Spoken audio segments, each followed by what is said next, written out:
Question है ना कि ये यार उसका तो पहले ही अमेरिका के साथ कोई गड़बड़ है, तो अमेरिका का अड्डा उसने अपने मुल्क में नहीं दिया।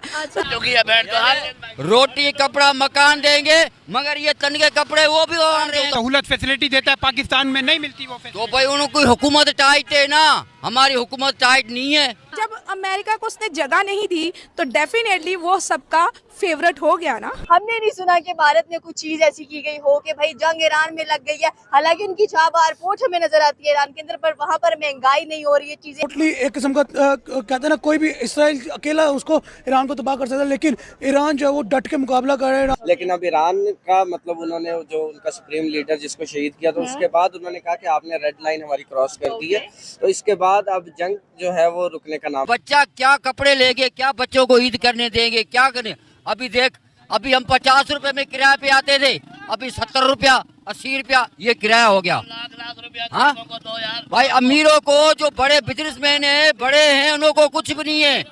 जो पीसती है अवाम पीसती है, अवाम पीसती है, अवाम का कोई देखभाल करने वाला कोई नहीं। ये खत्म हो गया, हम बगैर जंग के मारे जाएंगे, पता है तुम्हें, बगैर लड़े मारे जाएंगे। हम बगैर जंग के मारे जाएंगे, बात समझ रहे हो, हम लड़े बगैर मारे जाएंगे, हम शहीद नहीं, कुत्ते वाली मौत मरेंगे सारे यार। ये भूख और प्यास से मर जाएंगे।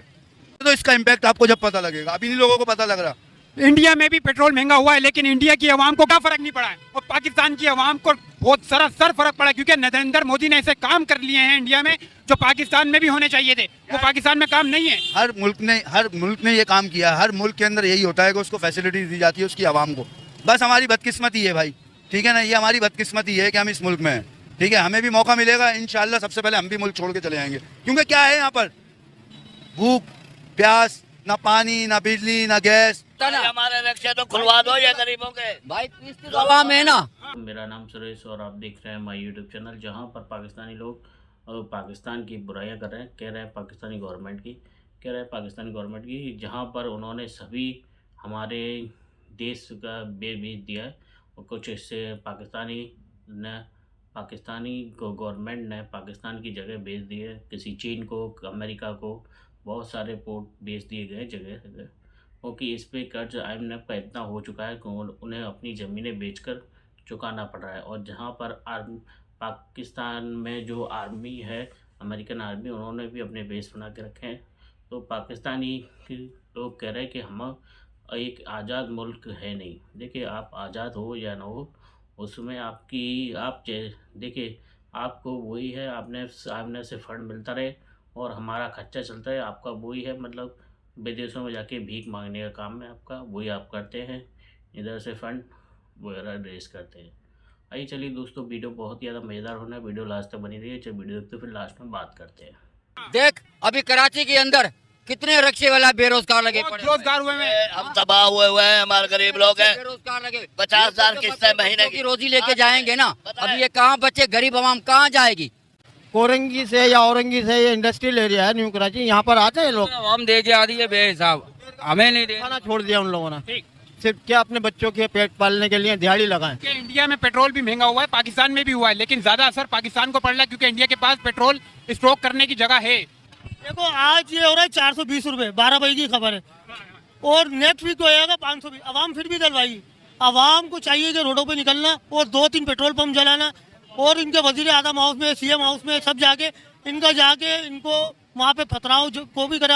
अवाम जो 40,000 रुपये तनख्वाह पे, वो अगर 500 रुपये रोज का पेट्रोल डलवा देगा, 15,000 निकल गए, 25,000 में कैसे अपना घर चलाएगा। ये हमारी हुकूमत को सोचना चाहिए। पंजाब पुलिस ने अभी गवर्नमेंट का ऐलान करा है कि 16 तारीख को सैलरी दे दो, यहाँ पे अभी तक ऐलान नहीं हुआ। चाइना में अंडा महंगा हुआ था, वहाँ पे अवाम ने खाना छोड़ दिया था। यहाँ अब जितना पेट्रोल महंगा होता रहेगा अवाम डालेगी, क्योंकि अवाम के पास पैसों की कमी नहीं है। पाकिस्तान माशाल्लाह बहुत तरक्की मुल्क है, और ये अल्लाह पाक मुल्क चला रहा हमारा अवाम, और ये हमारे जो सदर, हमारे हुक्मरान है, ये बिल्कुल किसी काम के नहीं है। पर पेट्रोल स्टॉक करने की जगह है इंडिया के पास, इतनी आबादी है, इतनी आबादी होने के बावजूद आप ये देखें ना कि यहाँ पे जो बच्चा पैदा हो रहा है वो भी कर्जे में। कोई तो अर्ज करा आपसे कि 40,000 रुपये में अगर हम 15,000 का पेट्रोल डलवा देंगे, 25,000 में घर आवाम कैसे चलाएगा, 15,000 उसका किराया चला गया, तो बच्चों को क्या खिलाएगा। ये इससे अच्छा बंदा मार दे, जला दे। हमारी हुक्मरान हम तो हाथ जोड़ के अपील कर रहे हैं कि हमारे को जला के मार दो, क्योंकि हम लोग खुद तंग आ गए, आवाम तंग आ गई है। जिनके पास है पैसा वो डलवा रहा है, और जिनके पास नहीं है, ये हमारा देखो भाई है, ये बेचारे की 30,000 रुपये तनख्वाह है, ना इसका बाप है, ना माँ है, ये घर का इकलौता ये क्या करेगा 30,000 में? छोटे छोटे इसके बहन भाई हैं। अभी 30,000 में बेचारा कुरंगी से शार्ट फूड कंपनी में जाता है, 100 रुपये का 150 का तो चलो पेट्रोल लग जाता है इसका, फिर भी इसका बेचारे का गुजारा नहीं होता तकरीबन। अब देखिए, मैंने जहाँ तक न्यूज़ सुनी है, मैंने ये सुना है कि ईरान ने चाइना के लिए पहले ही दरवाजे ऑयल के खुले थे और पाकिस्तान के लिए भी उन्होंने दरवाजे खोले। मैंने ये, जहाँ तक मुझे था इन्फॉर्मेशन, मैंने ये सुना है, देखें पाकिस्तान ईरान का साथ दे रहा है। पहले पाकिस्तान ने अपने इमारात भाइयों के हक में स्टेटमेंट दी, पाकिस्तानी प्राइम मिनिस्टर का हम अपने इमाराती भाइयों के साथ खड़े हैं, ठीक है। फिर अब पाकिस्तान जो है वो ईरान का साथ देने लग पड़ा है। देखो पॉइंट, अगर हम इसके ना दो पहलू हैं, एक इस्लामिक पर्सपेक्टिव है, एक रिलीजियस पर्सपेक्टिव है, कि अगर हम इस्लामिक पर्सपेक्टिव में देखें तो पाकिस्तान के प्राइम मिनिस्टर बिल्कुल ठीक खड़े हैं, ठीक है। दूसरा एस्पेक्ट ये है कि हमने अगर ट्रेड को देना है, हमने अपनी नेबर कंट्रीज को देना है, हमने अगर ये देना है कि यूएसए सुपर पावर है, हमने सारी जिंदगी यूएसए की गुलामी की है, ठीक है। हमने IMF से कर्जे लिए हैं, ठीक है। तो क्या अगर आज हम अमेरिका के खिलाफ और ईरान के साथ खड़े, क्या अमेरिका हमें कल को कर्जा देगा? ठीक है, हमें क्या EU में UN में सपोर्ट किया जाएगा? क्या कर्जा बहुत जरूरी है जिसकी वजह से हम अपनी सपोर्ट? मैं आपको एक बात बताता हूँ, ये एक पॉइंट क्लियर है कि पाकिस्तान की जो करंटली इकोनॉमी का सिचुएशन है उसके लिए कर्जा इंपॉर्टेंट है, ठीक है, ठीक है। एक न्यूट्रल वेन्यू पे रहा इंडिया। तो आप ये देखिए, जब आपकी बड़े पैमाने पे ट्रेड्स हो रही होती हैं, अब आप देखिए, इसका तो 100 बंदा कह सकता है यार इंडिया जो है वो इसराइल का सपोर्ट कर रहा है, बट आप ये भी ना भूलें कि चार बहार जो पोर्ट है वो इंडिया की ईरान में भी है, ठीक है। तो पॉइंट यहाँ पे है कि आपको न्यूट्रल रह के जब दोनों साइडें आपके दोस्त हों तो आपको न्यूट्रल रह के दोनों को सपोर्ट करना चाहिए। मजे की बात ये है कि कोई नाराज भी नहीं हुआ, ना ईरान की तरफ से नाराजगी रही कि क्यों ये न्यूट्रल है, ना अमेरिका की तरफ से नाराजगी है। देखिए, नाराज वो उस मुल्क से हो जाता है जो खुद जीरो हो अभी, ठीक है। अब देखें, अब पाकिस्तान ने ईरान का साथ दिया, अब कुछ अरसे में देखेंगे, कुछ दिनों में देख लेंगे, ट्रम्प की तरफ से, अमेरिका की तरफ से पाकिस्तान को हाईलाइट किया जाएगा, पाकिस्तान के ऊपर लानदान की जाएगी, उंगली उठाई जाएगी। ये वही ट्रम्प होगा जिसने इंडिया पाकिस्तान की जंग में पाकिस्तान का साथ दिया था, जिसने ये कहा था कि 6-0 है। अब इसी ट्रम्प के अब स्टेटमेंट चेंज होते देखेंगे। पॉइंट ये नहीं है कि कौन हमारे साथ है, कौन हमारे खिलाफ है। पॉइंट ये, जब दोनों साइडें आपके दोस्ताना ताल्लुकात हो तो आपको एक न्यूट्रल वेन्यू, एक पॉलिटिकल स्टेटमेंट लेकर चलनी पड़ती है as a politician, as a government holder. तो आप ये देखें कि मैं इंडिया की एग्जांपल देता, इंडिया ने ईरान इसराइल की वॉर में पहले भी ईरान इसराइल दोनों को सपोर्ट किया एज अ न्यूट्रल पोजीशन। उनको किसी ने बुरा भला नहीं कहा, क्यों नहीं कहा? क्योंकि वो खुद एक बहुत अच्छी स्टेबल इकोनॉमी है, वो third economy I think so बन चुके हैं, हम पहली 20 इकोनॉमीज में भी नहीं आ रहे। इसकी भी एक रीजन है ना कि यार उसका तो पहले ही अमेरिका के साथ कोई गड़बड़ है, तो अमेरिका का अड्डा उसने अपने मुल्क में नहीं दिया। तो जब अमेरिका को उसने जगह नहीं दी तो डेफिनेटली वो सबका फेवरेट हो गया ना। ठीक है, अमेरिका का भी फेवरेट है, लेकिन देखिए अमेरिका का फेवरेट होगा, लेकिन जब आप उसको एक प्लेस ही नहीं दे रहे हैं, तो जब प्लेस ही नहीं होगा तो फिर वो कैसे किसी के साथ कोई गलत कर सकते हैं? अच्छा, आपको नहीं लगता कि ईरान को थोड़ा सा इंडिया के साथ मतलब रिस्क ले रहा है, क्योंकि इंडिया जो है वो एक मुस्लिम कंट्री नहीं है, तो ईरान के लिए रिस्की नहीं हो सकता जो वो इंडिया को अपनी इतनी ऑफर्स दे रहा है? नहीं, रिस्की तो है, क्योंकि इंडिया का मशहूर है कि वो दिखता कुछ है और करता कुछ है। तो मेरे हिसाब से तो रिस्क है, लेकिन अब उनको क्या बेहतर लग रहा है ये तो उनको ही पता है।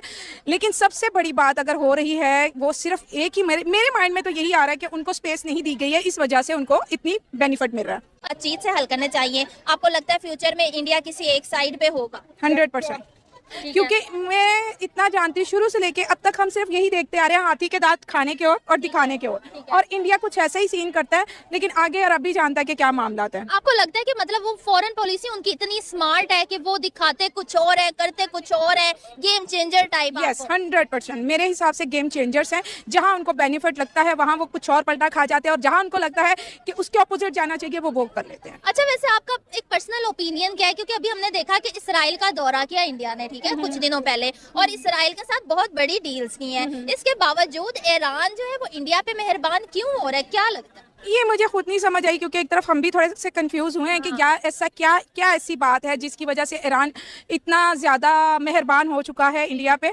लेकिन मुझे नहीं समझ आया, इस बारे में मैं कोई कमेंट्स नहीं दे सकती। अच्छा, इंडिया फिलहाल तो नहीं नजर आ रहे हैं। ट्रम्प ने जब जंग स्टार्ट की थी तो उसने यही कहा था कि ये जंग 4 दिन की है, फिर उसने कहा 4 हफ्तों की है। जब ईरान ने फाइट बैक किया तो फिर उसके बाद वो तरलो मिनटों पे भी हमें उतरता हुआ दिखाई दिया कि अब रोक लो, सीज फायर कर दो। लेकिन अब ईरान का मतलब उन्होंने जो उनका सुप्रीम लीडर जिसको शहीद किया तो उसके बाद उन्होंने कहा कि आपने रेड लाइन हमारी क्रॉस कर दी है, तो इसके बाद अब जंग जो है वो रुकने का नाम नहीं लेगी। ठीक है, हम जंग नहीं रोकेंगे, आप इसको अगर महीनों तक भी चलाएंगे तो हमारे पास मतलब हथियार मौजूद है, औजार मौजूद है कि हम उसको मतलब जंग इतना डिले कर सकते हैं। और ईरान की तरफ से जो बयानात आ रहे हैं उसमें भी उसने यही कहा कि मतलब हमारे पास जो खाम माल था अभी तो हमने वो चलाया, दुनिया देखेगी जब हम अपनी असलियत की तरफ खाम माल सही जगह चलाए ना। आप यूएसए की बेसिस आप यूएसए की बेसिस को उड़ा रहे हैं, वो आपके मुस्लिम ममालिकों के अंदर है। और सबसे इंपॉर्टेंट चीज, वहाँ के मासूम लोग मर रहे हैं उनके एयरपोर्ट्स। दुबई जो सेफेस्ट कंट्री कहलाती थी उसको तहस नहस कर दिया। मिडिल ईस्ट कंट्रीज पूरी धर्म भरम नजर आ रही हैं। चले यूएसए की बेसिस हमें इन कंट्रीज में नजर आती है, वो तो उन्होंने अपने डिफेंस के लिए रखी है, फिर उनके डिफेंस को आप क्यों उड़ा रहे हैं? ये दो बातें हैं, आप या तो ईरान की जंग पे बात कर लें या ये दोनों है ना, क्योंकि पॉलिटिक्स के बीच में आएगी ना। पॉलिटिक्स पे बात कर लें, ठीक है।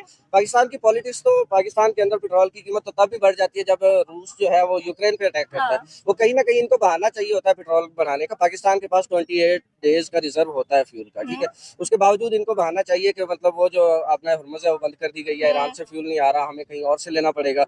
लेकिन भाई जो आपके पास मौजूद है उसको तो पुराने रेट पे बेचे ना। तो पाकिस्तानी पॉलिटिक्स लेकिन अभी खबरें तो ये कह रही थी कि ईरान ने चाइना के लिए, पाकिस्तान के लिए, भारत के लिए ये जो स्ट्रेट है इसको ओपन कर दिया है। तो फिर मतलब आप अवाम को क्यों उल्लू बना रहे हैं? अवाम इतनी आपको सेंसलेस नजर आ रही है कि कुछ कर रही है? सेंसलेस ही है ना। आवाम को सिर्फ पता चला कि भाई पेट्रोल जो है वो 55 रुपीज महंगा होने वाला है, तो पंप के ऊपर लाइन्स लगी हुई थी, ठीक है। रीजन ये है कि भाई आप थोड़ा सा सब्र करो। अगले ही दिन आपको फ्यूल जो था वो उसी रेट पे मिल रहा था, उसके अंदर कोई मतलब अप एंड डाउन आपको नजर नहीं आया। लगता है कि इतनी एक मुल्क को आपने दी हुई है आजादी कि आप अपनी मर्जी से आकर एक अच्छा सुप्रीम लीडर सेलेक्ट कर सकते हैं, सॉरी इलेक्ट करते हैं कि सिलेक्ट करते हैं। But the point is that कि जो रिजीम चेंजेस के सिनेरियोस नजर आ रहे थे, इस्राइल ने और अमेरिका ने कहा कि हम रिजीम चेंज करेंगे ईरान के अंदर, एंड जो न्यूक्स है, न्यूक्लियर वेपन्स की बेसिकली यहाँ पर बात हो रही थी। लगता है कि ईरान वो लास्ट मोमेंट तक जाएगा और वो नुक्स बना लेगा। देखिए, अमेरिका ने जब 3-4 महीने पहले अटैक किया था ईरान के ऊपर, तब उन्होंने कहा था कि हमने ईरान की जो एबिलिटी है न्यूक्लियर वेपन बनाने की वो खत्म कर दी है। 4 महीने के अंदर अमेरिका फिर अटैक कर रहा है कि अगर हम अटैक ना करते तो 2 वीक्स के अंदर ईरान जो है वो सुपर पावर बन जाता। अभी 2 दिन पहले यहाँ पे एक न्यूज चल रही थी कि ईरान के अंदर जो ज़लज़ला आया वो ज़लज़ला नहीं था, उन्होंने अपने न्यूक्लियर जो वेपन से वो टेस्ट किए, ठीक है। अब ये सारा कुछ अमेरिका के अंदर या उनकी जो मीडिया है वो शो करा रहा है सारा कुछ। तो फिर इसमें क्या फर्क पड़ता है कि अमेरिका कहीं पे अगर या तो अपनी बात में कहीं सच्चा साबित हो, कोई एक स्टैंड ले ले डोनाल्ड ट्रंप और उसके ऊपर स्टैंड करे, उसके ऊपर बात करे कि मैंने ये आज बात कर दी है। जिस तरह उसने कहा था कि ये जंग जो है ये 4 दिन चलेगी और उसके अंदर हम रिजीम चेंज कर दें। रिजीम चेंज करने के लिए भाई ये पाकिस्तान नहीं है, ये ईरान। अगर रिजीम चेंज जिस तरह पाकिस्तान के अंदर हुआ था और सेम चीज पाकिस्तान के अंदर आवाम सड़कों पे आ जाती तो इसका रिजल्ट कुछ और होता। आप देखें, जहाँ पर रिजीम चेंज उन्होंने करने की कोशिश की, उसी का बेटा दोबारा पावर के अंदर मौजूद है, तो इसमें क्या रिजीम चेंज? रिजीम चेंज होगा? नहीं, आप पहले मुझे एक बात बताएं ना, आप रिजीम चेंज को सही समझती हैं? होनी चाहिए कि नहीं? देखिए, जिस मुल्क के लिए अगर लग रहा है कि that is not a good state, तो वहाँ पर आपको वहाँ पे रिजीम आई थिंक सो कि चेंज होना बनता है। कौन करेगा कि ये सही है? वहाँ के लोग करेंगे। वहाँ के लोग करेंगे या अमेरिका के लोग करेंगे या डोनाल्ड ट्रंप करेगा? ये कौन करेगा बताएं? ये वहाँ के लोग डिसाइड तो करेंगे। ईरान के लोगों को डिसाइड करने देना, अमेरिका डिसाइड नहीं करेगा। दूसरी बात आप ये कर रही हैं कि यूएई पे हमला क्यों हुआ, सऊदीया पे हमला क्यों हुआ? मुझे एक बात बताएं, अमेरिका ने अपने डिफेंस सिस्टम क्यों लगाए हुए हैं? क्योंकि ताकि जब मिसाइल वहाँ से जाएगा तो इंटरसेप्ट हो। तो जब मिसाइल अमेरिका पे गिराना है या इसराइल पे गिराना है तो वो गुजरेगा हमारे यूएई से, सऊदी अरब से, ठीक है ना। तो वहाँ से डिफेंस सिस्टम उसको क्रिएट करेगा।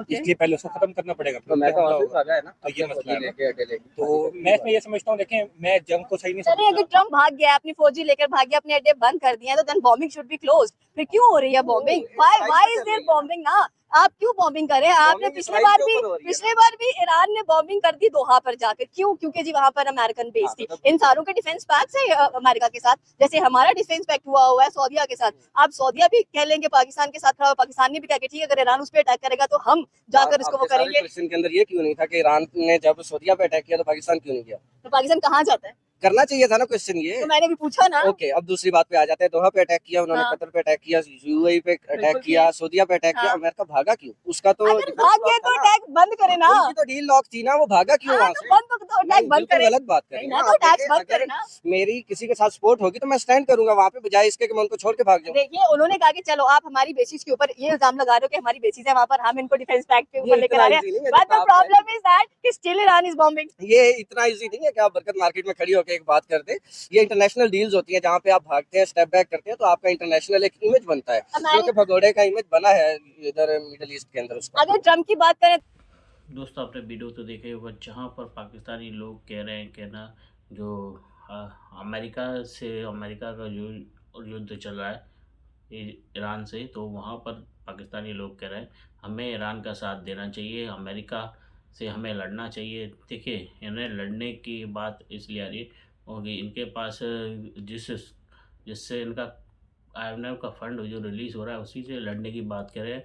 इन्हें ये नहीं पता कि वो भी इनके लिए बंद हो जाएगा, फिर ये भूख हड़ताल पे बैठेंगे, फिर सड़कों पे भीख मांगेंगे और कंट्रियों में जा जाके विदेशों में भीख मांगने का काम करेंगे। इन्हें ये नहीं पता वो अपनी गवर्नमेंट से कह रहे हैं कि आप जाइए अमेरिका से लड़िए।